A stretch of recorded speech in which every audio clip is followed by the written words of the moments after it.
देख रहे हैं देश का सबसे भरोसेमंद digital news channel VK news. Israel defence force ने कसम खाई है कि जब तक वो हमास के एक आतंकी का खात्मा नहीं कर देती तब तक चैन से नहीं बैठेगी।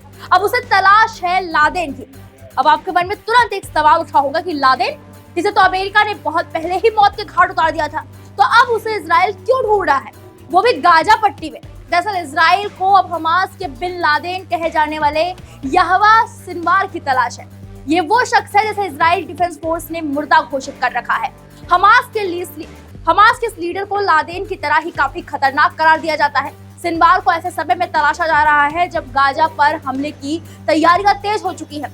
इजराइल की सेना ने हाल ही में 3 आतंकियों बिलाल अल कादरा, मुराद अबू मुराद और अली कधी को ढेर कर दिया है। ये वही आतंकी थे जिन्होंने पैराग्लाइडिंग के जरिए गाजा के दूसरी तरफ म्यूजिकल फेस्टिवल में आए लोगों को निशाना बनाया था।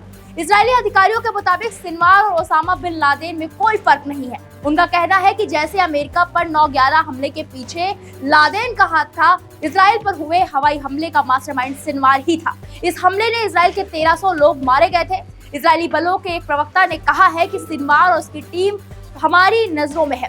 इजराइल की सेना के प्रवक्ता लेफ्टिनेंट कर्नल पीटर लर्नर ने बताया, सिनवार ने हमारे बच्चों को मारने के लिए हमारे बेडरूम तक में कसाई भेज दिए। अब जबकि उसने इजराइल के खिलाफ पूरी तरह से मोर्चा खोलने का फैसला किया, तो उसका डेथ वारंट भी हमारे पास है, जिसे उसने ही साइन किया है। वो एक मुर्दा है जिस तक हम हर हाल में पहुंच कर रहेंगे। इजराइल के अधिकारियों ने कहा है कि सिनवार गाजा में हमास की रोजाना होने वाली गतिविधियों पर नजर रखता है।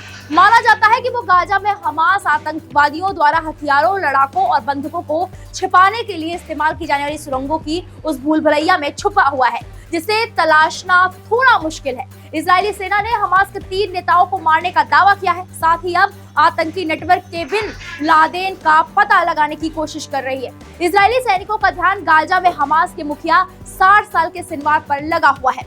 सिनवार को आईडीएफ ने फिलिस्तीन का बिन लादेन कहा है। सिनवार को साल 2015 में अमेरिका ने आतंकवादी घोषित किया था। उसे इजराइल द्वारा कई बार गिरफ्तार किया जा चुका है और उसने 24 साल जेल में बिताए हैं। अब सवाल ये उठता है कि आखिर कौन है सिनवार। 1960 के दशक की शुरुआत में सिनवार का जन्म गाजा शरणार्थी शिविर में हुआ था। सिनवार सन 1987 में हमास की स्थापना के बाद इसका हिस्सा बन गया था।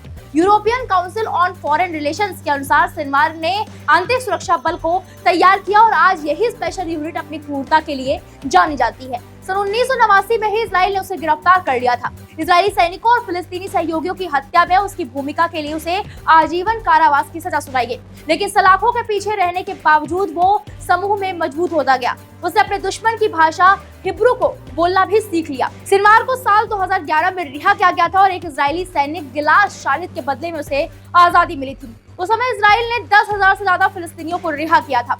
शालिद को हमास ने बंधक बना लिया था और 5 साल तक अपनी कैद में रखा था। भू राजनीतिक और सुरक्षा विश्लेषक माइकल हेरोविट्ज ने एनबीसी को बताया कि सिनवार को उसे जेल अनुभव ने फिलिस्तीनी कैदियों की दुर्दशा के प्रति खास तौर पर संवेदनशील बना दिया है। यही वजह है कि उसने 150 लोगों को बंधक बना रखा है। इनके बदले में इतने बड़े पैमाने पर ऑपरेशन की उसकी मंजूरी सारी कहानी बयां कर देती है। लेबैक इंटरनेशनल के खुफिया प्रमुख हेरोविट्ज के मुताबिक इजराइल के खिलाफ उसके पहले बड़े हमलों में से 1-2 इजरायली सैनिकों का अपहरण था। इस पर आपकी जो भी राय है हमें कमेंट बॉक्स में जरूर बताएं। वीके न्यूज, राष्ट्र के नाम।